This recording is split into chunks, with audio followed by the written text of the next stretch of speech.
Here we go. First time entering the house as a homeowner.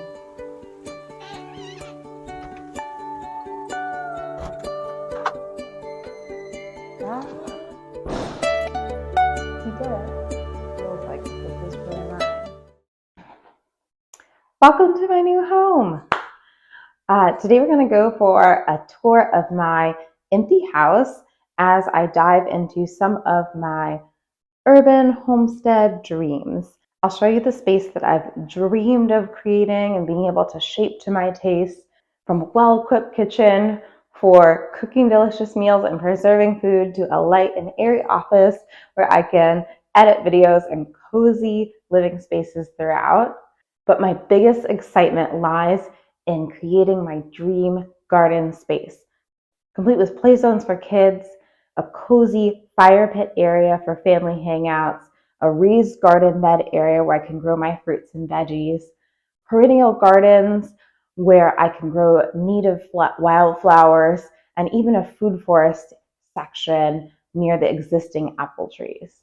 Get ready for lots of inspiration as we dive into my urban homestead dreams.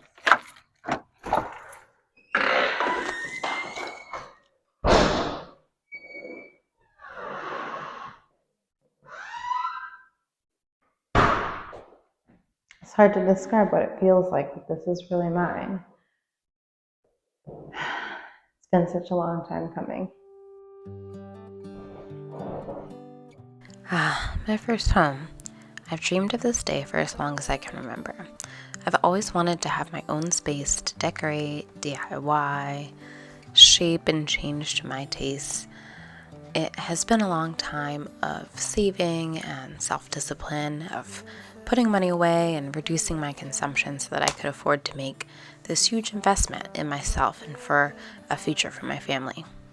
I've had a lot of really supportive friends and family who helped me to make it through this long journey of home buying, and I'm so grateful to them and excited for this next phase of the journey where I can enjoy this new home with them. For my living room space, it's really important for me for it to be cozy. One of the first things that I did once I got into this space was to install a hanging light fixture. This is just a bulb from IKEA that I got, and a lampshade. It's actually a plug-in light.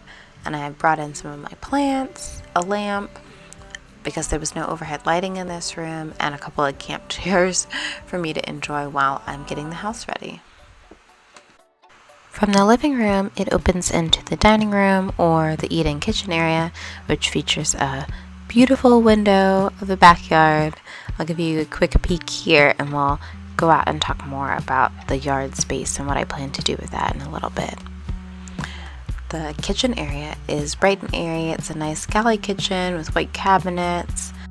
I'm planning to do some kitchen updates. I have purchased a new dishwasher and stove, which are going to be installed soon, and I'm hoping to update with some plants and some nice decorative things, maybe some shelves over the dining table on the far wall over there would be really pretty. Some nice wooden shelves with some plants. And although I'm going to probably do some updates in here, I'm overall really pleased with the space that I have in the kitchen here, and I can't wait to enjoy it and cook up some delicious meals. There's not much to say about the bedroom spaces as they are. They're just big white boxes, but they do have really pretty wood laminate floors, and I'm hoping to turn one of the rooms into an office, get a nice desk set up and some bookshelves, again more plants, and that'll be a nice workspace for me. Got a bathroom obviously in the house and 2 more bedrooms that look pretty much the same as the first one. There's a hodgepodge of floors in this house. If you look closely, the floors are pretty much all different in each room. But regardless, they're beautiful rooms, and I'm so excited to get the chance to decorate them and make them look so beautiful.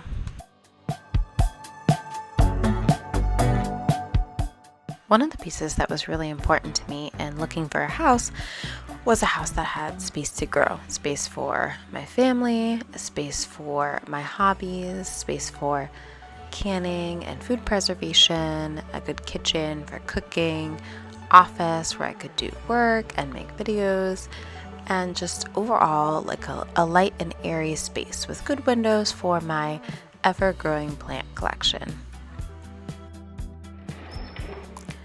One of my biggest priorities in looking for a house was something that had a large yard space where I could have space for play and space for a garden.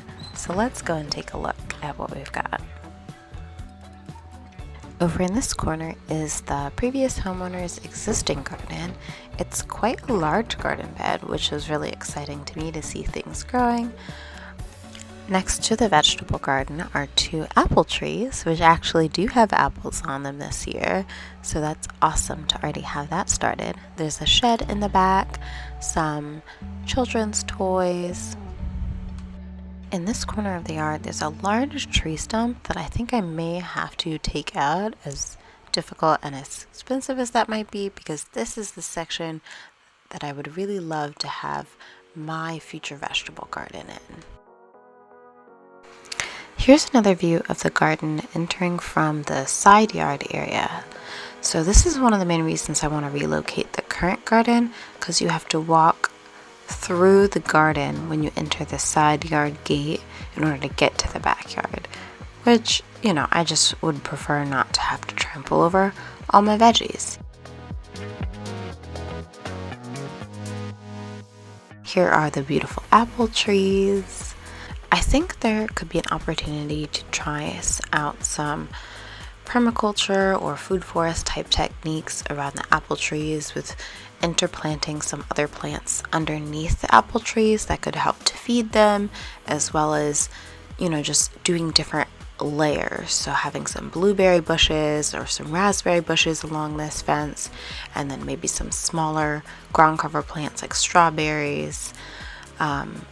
Over in the back by the shed, I think I probably will start my compost piles.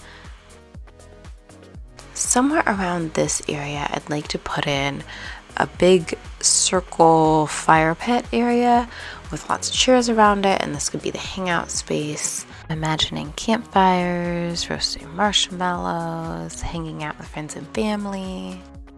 On the back fence, there's a grapevine growing, which is really cool. This brush pile on the ground obviously will have to be moved. I'm hoping to create my own backyard compost here, so I will use that to start my compost piles. Another thing that I really appreciate about this outdoor space is that it is a completely fenced in yard, and so that sets me up really well for if I wanted to be able to have another dog someday as a part of my family. This center area here, those back 2 windows are the kitchen windows. I would love to relocate my play sets there so that I could see my little one playing from outside the kitchen windows. Here's another view of that large tree stump, which I think this could be a really cool garden landscaped area, maybe some perennial beds. I would be really excited to be able to do a perennial garden in this area that included some native wildflowers or trees or shrubs, something that is going to feed the wildlife and plants and animals and build sort of a fuller ecosystem, so that I'm including not just vegetables and fruits and veggies that I want, but also things that are good for nature too.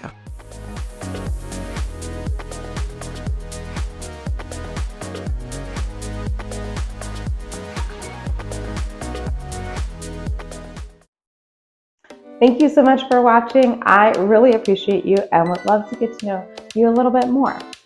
Let me know in the comments, what elements would you like to have in your dream garden space?